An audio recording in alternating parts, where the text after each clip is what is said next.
Welcome back to the channel. Today it's all about setting up or improving your home studio space. So I'll be sharing the essential equipment you need to get started, but also loads of ways to optimize or improve your current home studio. Every studio is going to be different. Some of you will want to record and produce songs.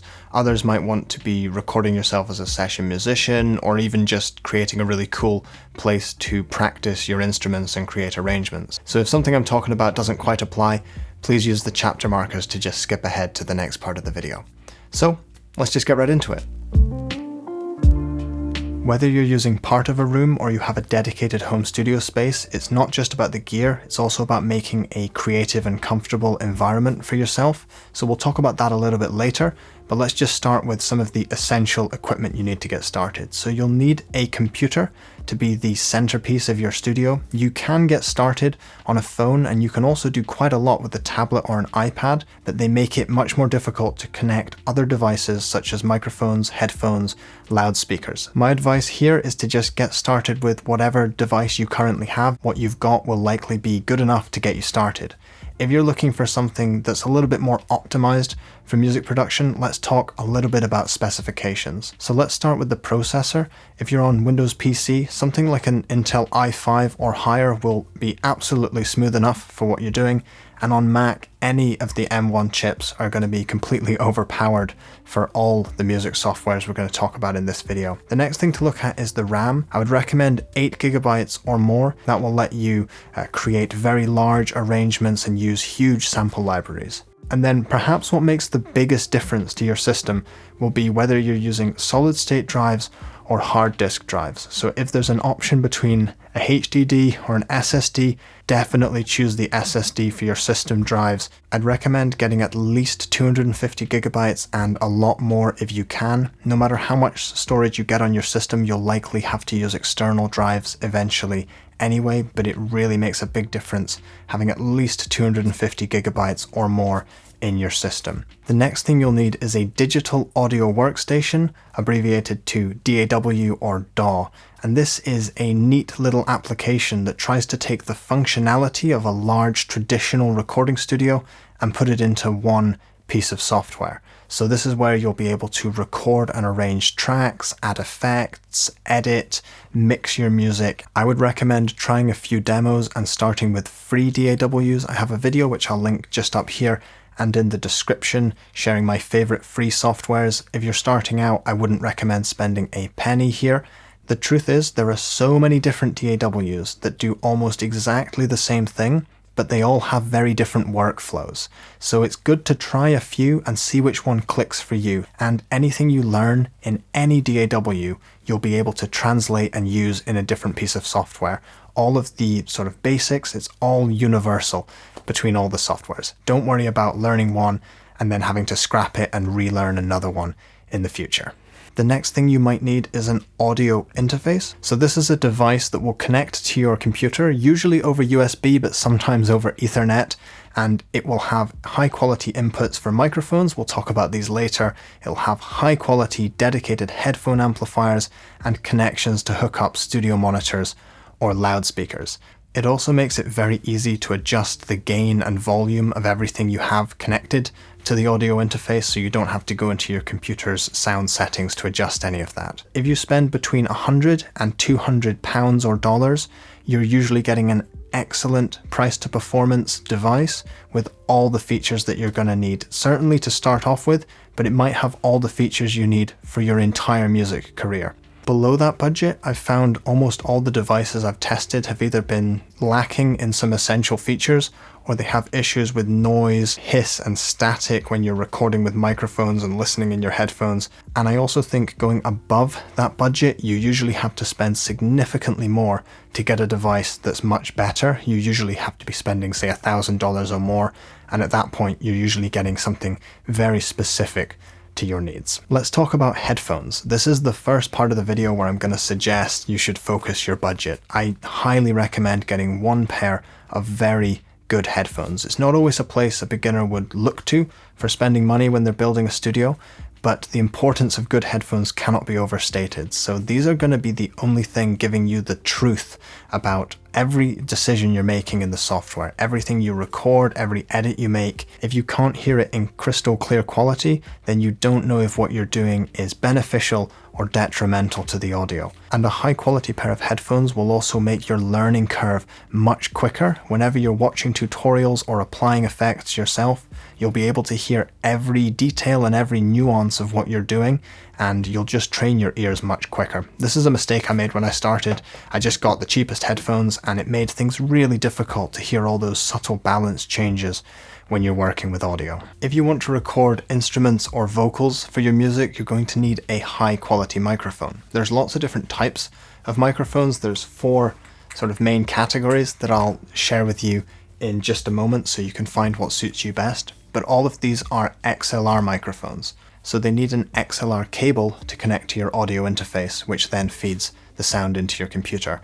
This is a very solid and secure connection, and the cables are usually shielded to protect from any sort of interference or noise, hiss and hum from getting into your recordings.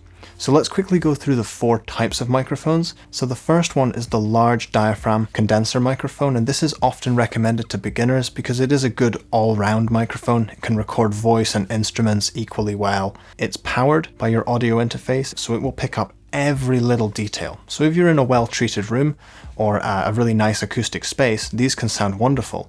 But if you're in an untreated room, one of the other microphones might actually be better for you, and that is the dynamic microphone. And this is what I would recommend for people who are in smaller studio spaces or spaces that don't have the luxury of having lots of acoustic treatment. And what's great about these is that they're very directional. So if you have, say, a window and a loud street, if you just point it away from that, it's not likely to pick up too much of that noise. So they tend to just pick up what's right in front of the microphone.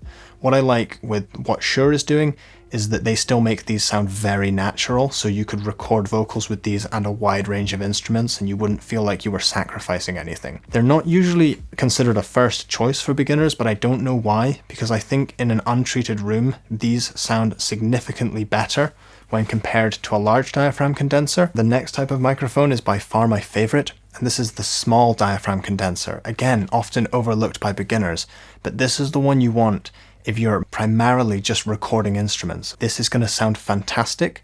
They're quite forgiving with your microphone placement, so you don't need to be too precise to still capture an excellent sound, and they tend to not become overloaded with bass and sound boomy. They can often sound very clear and very bright. If you're not recording vocals and only recording instruments, I'd probably say to go for one of those. And the last one we'll look at is the ribbon microphone. They have a very smooth treble response. Many people would say they sound more like what you hear in the room and less like there's a microphone trying to pick up every little detail. What I like again about what Shure do with ribbon microphones is that this one has an incredibly high dynamic range, so you can record very loud sources with this without worrying about breaking it. And that's an issue with many ribbon microphones, is that they're very sensitive and you can damage them if you expose them to too much sound pressure. Just like with headphones, I think this isn't an area to cut the budget. I think getting the sound right at the source is absolutely crucial. You could have the best audio interface, computers, cables, software, but if you don't start at the source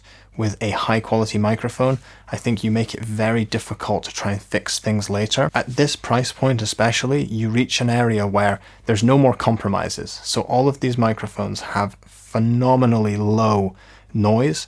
They have high dynamic range. They'll be capturing every detail with no hiss, hum, distortions, buzzing, or any weird issues that you've got to fix later. Just, if you can, get yourself one high quality microphone, just like the headphones, and it's going to set you up for success. When it comes to cables, I would recommend getting only the length you need. I see a lot of people buy a 15-foot microphone cable when they're only ever going to record right in front of their desk, and I think it's better to get a shorter cable, say 1 or 2 meters, that's a high quality shielded cable, instead of a much longer cable for the same price.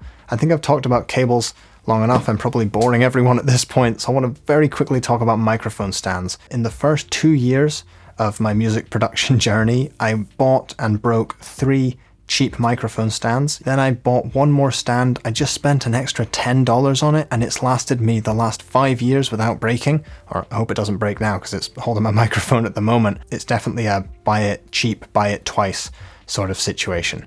I know it's not, a very interesting topic, but don't make the same mistake that I did. And now onto something a lot more interesting and potentially controversial, studio monitors. Now, I do suggest you get a pair, but I don't think this should be a place to focus your budget. Studio monitors and loudspeakers are really fun, they're creative, and it's amazing to get some sound energy moving in the room, but the issue is they're just not accurate. Even if you buy expensive monitors, they can only sound as good as the room and your acoustic treatment that's in that room. And this is something that a lot of studio monitor companies don't educate their customers on, and it can lead you to make a mistake of buying an expensive pair of monitors but not really having the room set up to make the most out of them. So I think you should get a pair. Definitely look on the used market because monitors do not degrade over time. In fact, some of them I've found sound better after you've played quite a bit of audio through them. But for people who are looking to optimize and upgrade, I would recommend taking a good chunk of that budget and investing it in studio monitor stands and some acoustic treatment, and then spending the rest on the studio monitors. That will make things sound significantly better than just spending all of the money on the studio monitors. This next one is not going to be controversial at all. It's all about Midi keyboards. So these are devices that you connect to your computer. You can use them to perform and record virtual instruments and drums, and also just use them to control some other DAW features too. One of the reasons I highly recommend getting a Midi keyboard if you want to perform anything as well is that no matter how big or small your studio space is, if you have a Midi keyboard on the desk, it really feels like a studio, at least to me. I know this is just a personal thing, but it's the thing that maybe transforms a space from looking like just a home office to definitely feeling and looking like a creative space. The next important thing to get is a surge protector and potentially power conditioning. If you're just starting out, at least get a surge protector to protect all of this expensive equipment that you're going to be hooking up. If you're looking for a place to optimize or upgrade, something I've been experimenting with in the last year or two is power conditioning. So this is both a surge protector and a sort of voltage regulator or power conditioner. It smooths out the power and also helps avoid issues with feedback, hum, and hiss. And I honestly think that this has made a huge difference to the noise levels of both my recordings and also my loudspeakers. Now this is definitely something more advanced. Don't worry about this if you're just starting out today, but I've been using, say, I think it's a Furman power conditioner. It also means that I can turn everything on and off with just one switch, so the whole studio can just be turned on and off if I need to. I want to finish up with a few things that are not essential, but I think they can make a big difference. So the first is about making a creative and comfortable environment. And this can come down to simple things like color, lighting, plants, decorations in your room. And it takes a while to find the style that suits you. I used to think I wanted everything to be very bright, like daylight the whole time, but then I realized I much prefer a slightly darker tone with warmer lights. It just works better for me, especially if I'm working in the evenings. And the last thing I want to talk about is a little bit about ergonomics, comfort, and health in your studio. So the first thing is with your posture.